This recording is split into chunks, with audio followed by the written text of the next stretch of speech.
This summer has brought on a lot of fun and spectacular cartoons and anime, from the surreal comedy of Close Enough to the delightful story and animation of BNA. A lot of great stuff has come out recently, it's almost hard to keep up.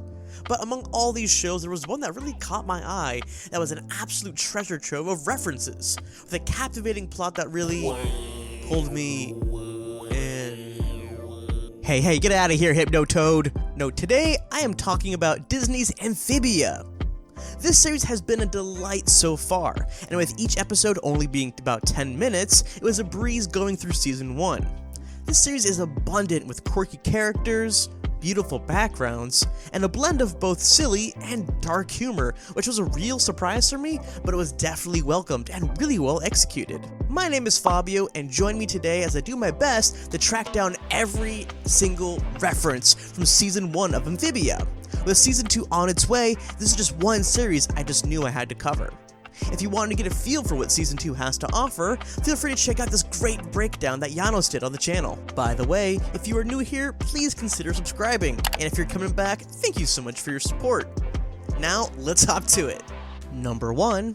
First up, in the town of Wurtwood, this local store, the Grub & Go, is a reference to the chain Gas & Go. Number 2. The way Polly eats the candy in episode 1 references to the iconic video game character, Pac-Man. At number 3, in a flashback we see this thrift shop loaded with a ton of references. We first see this man holding up a black t-shirt with a skull on it, which is a reference to Marvel's anti-hero, the Punisher. At number 4, right after we get this quick view of this pot and tea set, which is a reference to both Potts and Chip from Disney's Beauty and the Beast. At number 5, immediately right after that, we have a triple threat reference. Inside the showcase, we have both a Dreamcast, a video game console released by Sega back in 1998, and a copy of Sonic Adventure and Crazy Taxi. At number 6, the series references Sonic the Hedgehog again in episode 5. During this creepy scene in the woods, Anne and Bessie are swarmed by this pack of crazed hedgehogs. One, however, is sporting a rather unique coat of blue, and you can't be putting up blue hedgehogs and not be talking about the Blue Blur himself. At number 7, the Snackers candy bar is a reference to apparently the world's best-selling candy bar, Snickers. At number 8, in episode 2, in the shop owned by Leopold Logold, we see the statue he made of himself in the exact image of Disco Bolus, a statue made by Miriam. While this is kind of a creepy move, Leopold gets a pass because I thought it was actually kind of neat they made him an axolotl. At number 9, in episode 4, Anne introduces the Planters to their very first television series, Suspicion Island, which makes several references to the popular television series Lost.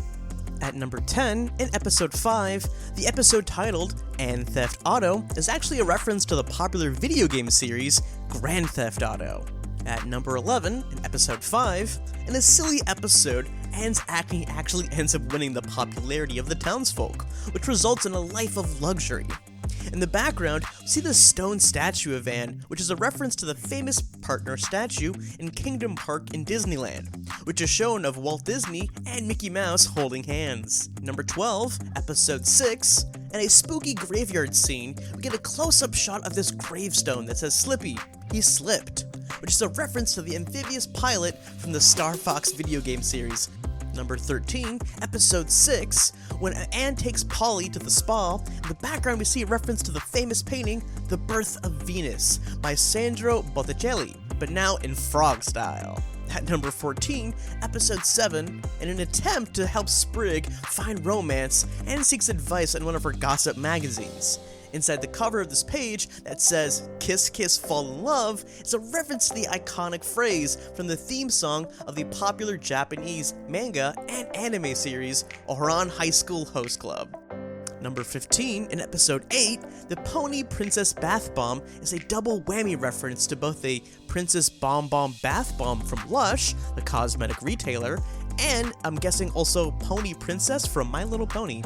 At number 16, episode 8, messing around on her phone, we get a glimpse of Anne playing this game, Slacker Stackers. Given the music, and the gameplay we again see later referenced in this episode, this is a clear reference to the classic video game, Tetris. At number 17, in the same scene as the previous, the family frog portrait in the Planter family home is a reference to the iconic American Gothic painting by Grant Wood. Number 18. Okay, so I'm cheating a little bit here, but I just had to point this out. In the Planter family bush book, there was this newt named Emma, who was told to have traveled with the Planters long ago, and was eventually accepted into the family. What caught my eye here is that she has the exact same haircut as Anne here. Is this history somehow repeating itself, or is this tied to something even bigger? Just something I wanted to leave for you all to think about.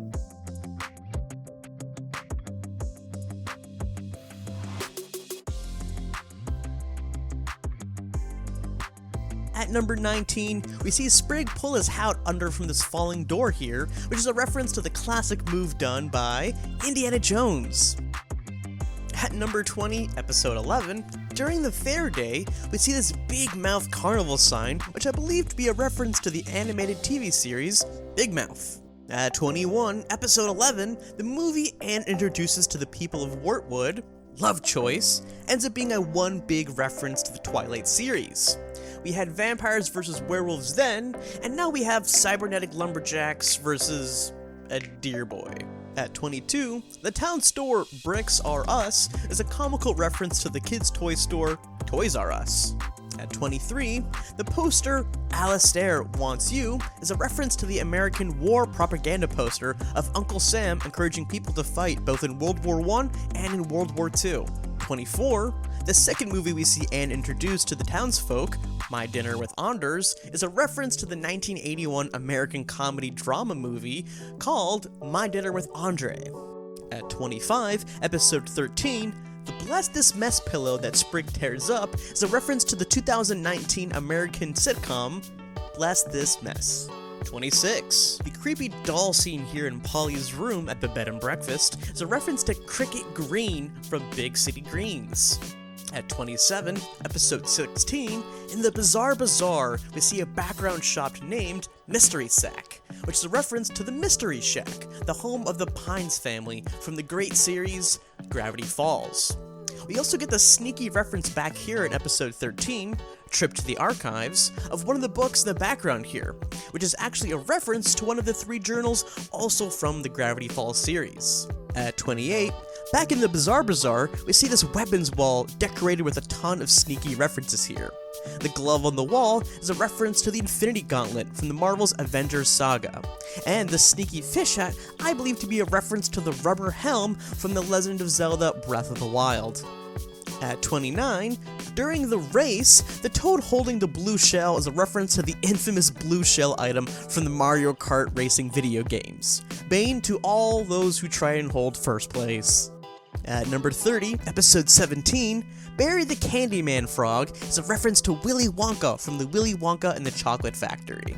At 31, episode 17, the episode where the townsfolk get caught up in the contest, Amphibia's Has Got Talent, is an obvious reference to the popular American TV series America's Got Talent. At 32, Hop Hop and Sprig's training montage is a reference to the training montages from the classic American boxing drama films, the Rocky movies. At 33, episode 18, in a game of bug ball of farmers vs. townies, Major Toadstool bribes legendary Frog Jordan to join their team, which is a clear reference to basketball legend Michael Jordan. At 34, episode 18, after a game of bug ball, Polly hands Anne a refreshing bottle of Buggerade, which is a reference to the popular sports drink Gatorade. At 35, in a flashback we see Anne here playing a blue Game Boy Color in class. I wish I knew what she was playing here. Number 36, the slippery salamander Tritonio has a home that is filled with legendary weapons and references. First, to the right, we have the Master Shield, and the Master Sword to the left, both of which are from the Legend of Zelda video game series. Above the sword is actually a larger scale version of the nail, used by our silent protagonist in the video game Hollow Knight. And at the bottom of these two, we have the Dawnbreaker sword from the beloved Elder Scrolls Skyrim video game. Lastly, to the right, we have this hammer that's resembling Mjolnir, the same hammer used by Thor, the god of thunder.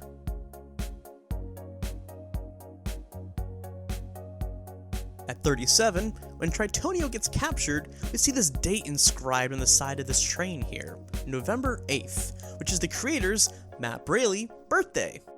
At 38, in episode 20, during Anne's flashback of her high school, we see these 4 kids in the background, which are a reference to the chosen 4 characters from the video game Earthbound, respectively Paula, Ness, Jeff, and Pooh. Man, that's an unfortunate name.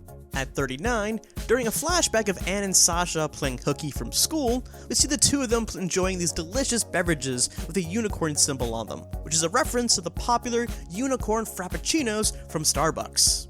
At number 40, we also see the pair at an arcade playing the Super Dance Fun Time Fusion game, which is a reference to the Dance Dance Revolution arcade games. At 41, in the background here, we see this B-Boys poster, which is a reference to the popular male K-pop group BTS, as seen by the exact same image they used referenced here. Also at 42, the hat here on the post is also a reference to the wizard hat from Fantasia. And at 43, we get another K-pop reference here of this poster, which is a reference to the K-pop song Cat and Dog by Text. Also in the same shot, we get a reference to number 44 of this bucket of fried chicken to the right. The symbol on the front being a reference to the Colonel himself from the fast food franchise KFC. And lastly, at number 45, during a dark conversation between Anne and Sasha, we see this dagger here on the table with the pink bunny keychain on it, just like the professional gamer and mech pilot Diva from the Overwatch video game. Alright, that's all for me today. What was your favorite reference? Were there any that I missed? Please feel free to share down in the comments. I'd love to hear what you guys found. And thanks for sticking around to the end of the video.